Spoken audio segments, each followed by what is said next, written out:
It's time to stop this terrible debate. Now, I know a lot of people are probably asking, what are you talking about, Extendo? What debate are you even speaking about? Well, by looking at the thumbnail and seeing as I'm a Nagi fan, I think you should piece it together that I'm basically talking about what goal is better. Kaiser's Magnus Impact or Nagi's 5-stage revolver. Anyways, if you guys like these type of videos, please make sure to like and subscribe, turn on the post notifications, and let's get right into this shit. So a couple days ago, when Kaiser basically scored his goal, I was ecstatic. I was really hyped for him that he scored his goal. And then I seen people, like always, whenever somebody scores a goal in bluelock nowadays, it's the best goal in the series, and this is better than Nagi's 5-stage revolver. Guys, for this specifically, I want to make an entire video because I just can't conceivably think how someone can see the 5-stage revolver and someone can see the Magnus Impact and tell me the Magnus Impact is a better goal. Like, I don't see how that's even possible. So today I'm going to break it down on why I think that the 5-stage revolver absolutely clears the Magnus Impact. First thing I want to talk about is the difficulty of both the goals. Now look, I understand that the Kaiser Magnus Impact is a very difficult thing to pull off because it deals with just basically science and physics and kind of bends the law that a little bit, right? You're spinning the ball by kicking it with your right foot and the other way, like you're kicking it the way it's supposed to go. Like let's say you're in FIFA and you're going to shoot the ball, the keeper's coming out, you're shooting the ball far post, but as you shoot the ball far post, you literally finesse shot it with your right foot, kicking it far post. It's really weird. It's kind of like a Travella, kind of like that, but not quite, right? On top of that, it's a Kaiser Impact, so it's the fastest swing in the world, so no one's going to be able to stop that. But yeah, if we're talking about difficulty, I easily have to give this to Nagi, all right? Easily. And this is not just me glazing, but let's keep it a buck. First of all, narratively, in this game, Metavision just gets introduced. We all know when something new gets introduced in an anime/manga, the author has to do whatever he can to hype it up. And in this game, Isagi's literally learning how to use it, and in the previous plays, he's been going crazy with it, right? So what does Nagi do? He ends up teaming with Rio again, and I think in the first or second possession he teams with Rio, he ends up taking it past not one, but two Metavision users in the same play. And by the way, he does the flick, I think 4 or 5 times. He does the flick over their head, the fake volley, 5 times, bro. The first one, he ends up destroying Isagi, right?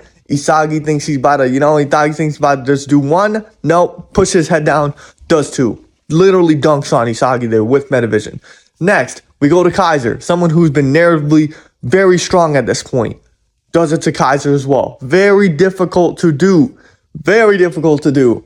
Then Isagi catches back up. Does it to Isagi again. And then he finally shoots it. So yeah, he did it 4 times before he shot it. But still, bro, this was, I think, some of the most difficult shit a player could pull off in the entirety of bluelock. Now listen, I can understand Kaiser's goal being pretty difficult as there's people in front of him and the ball's backspinning and he doesn't really know how to do this shit without the ball just like completely stationary. But bro, Kaiser's goal is like, I've seen a couple people saying this in the comments, but I feel like he could have done a regular Kaiser Impact right here. Like, bro, are we forgetting that he shot through 6 people with a Kaiser Impact before? You're telling me Rin and Charles are enough to block his entire like shooting path with the Kaiser Impact. I get it when there's like 3 people right onto him, so he can barely shoot. He has like no space. But I feel like there's a couple steps between him, Rin, and Charles here where he could literally line up a Kaiser Impact and shoot it. But he chose to do the Magnus and he ended up scoring. But yeah, I really do think that the difficulty here goes to Nagi pretty easily. Kaiser's is just a basically practice shot that's completely set up by Kyoryugen and just finished by Kaiser. Next, I want to look into their positioning on the field while they did it. If I'm right, I think Nagi picked it up somewhere, I think outside the box or somewhere around the halfway line, I think. I think he definitely picked it up way further than Kaiser picked it up. And going back to the topic of difficulty, bro, this guy Nagi is flicking the ball over people's heads by using his fake volley technique 4 times in a row. Not to mention against Metavision users. Kaiser did it against probably one Metavision user, which is Charles. And so Kaiser's not even flicking the ball. He's just shooting. A stationary thing that he's been doing in practice. Like, come on, guys. This isn't a debate. I feel like Kaiser's also closer to the net, which I feel makes it a lot easier than someone who's flicking the ball over people from damn near half field or maybe even outside the box. Like, I know Nagi was farther than Kaiser. There's no way that Kaiser was farther than Nagi. But yeah, definitely. This one also goes to Nagi. Next, I'm going to talk about the overall spectacle of each of the goals and which one I think is a better spectacle to look at as a viewer. Let's say you're sitting down watching the NEL, maybe on a Sunday night, Bastard versus Manshine, Bastard versus PXG, and the game's really intense, and one of these goals happened. What will be your reaction? What do you think will be the bigger, oh my God, there's no way that just happened? And if you're saying it's Kaiser's goal, you're mistaken. All right, you're mistaken. One, because Kaiser's goal is just one shot. I don't want to sound like I'm hating. It's a great goal, but the entirety of the goal is set up for him. Set up for him in his perfect spot, stationary, backspin, where he could just shoot it like he's been practicing and he scores. You know, it's basically just all set up for him. And then we have Nagi's goal, which is basically just something we never seen happen before. It's like the Ankara Messi moment where this dude just run past everybody and scores. If you're watching that as a person in real life, in real time, I can't even imagine the reaction you'd have if you've seen that live. You know what I mean? Like, bro, that is way better than something like, let's say Ronaldo bangs a freaking free kick, or like he gets laid off at like 40 yards and just bangs it in from there. Someone running through a whole team, in my opinion, is way more of a spectacle than Ronaldo just shooting it from 40 yards out and scoring. You know what I mean? So I feel like the spectacle point also goes to Nagi, with the score being 3-0 to Nagi at this point. Next, I'm going to talk about the aura of each goal. You're probably wondering, what the hell does aura mean? I'm talking about just the aura, the feel, the vibe I got from each goal being scored. And let's go first to Kaiser's. Kaiser's aura had taken a massive hit before this goal. Like, I was really like, bro, this dude stinks, bro. Like, he is trash.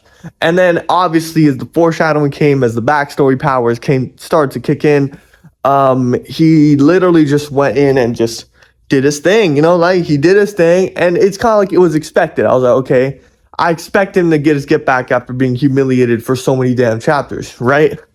So I guess his aura wasn't that crazy here. It was like, damn, he did something crazy, but like it's been 5 bad things since you did something good. So like, good shit, but like still, it didn't really radiate much aura to me. I'm not gonna lie to you. Now Nagi's on the other hand, let's really paint the picture. Score is, I think, 2-1 Bastard Munchin. His rival Isagi's going crazy, right? Going crazy, creating plays, almost scoring, getting assists. And he's kind of trying to play a different way. But then he's like, oh yeah, forget that. I'm going to just try and beat Isagi. That's all I want to do, right? So he goes, and this is the first time we get to see Nagi, like, I think 100% motivated. I think this is the first time we see Nagi, like, 1,000,000% motivated to defeat his opponent. And he goes, fake volley. Then Isagi comes in, fake volley while putting his head down. Now he's putting his hand on his head like that is, he's sunning him. Not only does he sun Isagi, he then goes and kicks the ball over someone like Kaiser, who at this point has insane aura and insane narrative impact to be one of the strongest characters to even defeat, right? He defeats him. Then Isagi comes back for round 2 and just hits it. Nagi hits him with it again, bro. He hits it with him again, bro. I don't even know if I'm speaking English right now. But this panel says enough, bro. The aura of the death just spiraling around Nagi as he does it again. And Isagi's just in disbelief. There's no way this guy just did that. And then he lands, and this is the best part. We see his flow eyes as he looks up at the ball. When this gets animated, I really want this moment to be slow motion with the insane OST. As the ball's dropping and as the lights flashing in his eyes, the flow stay eyes, as looking up at the ball, and he says, I'm the best player in the world. That is Aura. That is Aura incarnate. And then he just slams it in on Jin Gagamaru, the best keeper of the NEL and the best keeper of Blue Lock so far. The last category I like to judge here is the celebration. Now, the score is currently 4-0. I'm not sure if Kaiser getting this point would even like bring it back at all. But even Kaiser's celebration was worse than Nagi's. Nagi has been a motivated and just laid back person for the whole majority of the series. Most times when he scores, he's like, yes, I fucking did it. Let's go. You know what I mean? Like most times when he does that, U20 was a little different. But here, you can see the utter passion and just like, when this gets animated, I want to hear Nagi scream like, ah, like he's roaring up at the air, just screaming with his hair going crazy. Him and Rio dabbing up again. And then he hits this iconic celebration pose, which I do every single day when I score in pro clubs. So, bro, Nagi celebration clears Kaiser's too. Now let's move on to the outro. So as you guys can see, I went through 5 major categories, and in each 5 of these categories, Nagi ended up coming out on top. Now, I might seem a little biased on some of these selections. I know, because Nagi is my favorite character. If I was biased and I was wrong on some of these selections, please tell me why in the comments.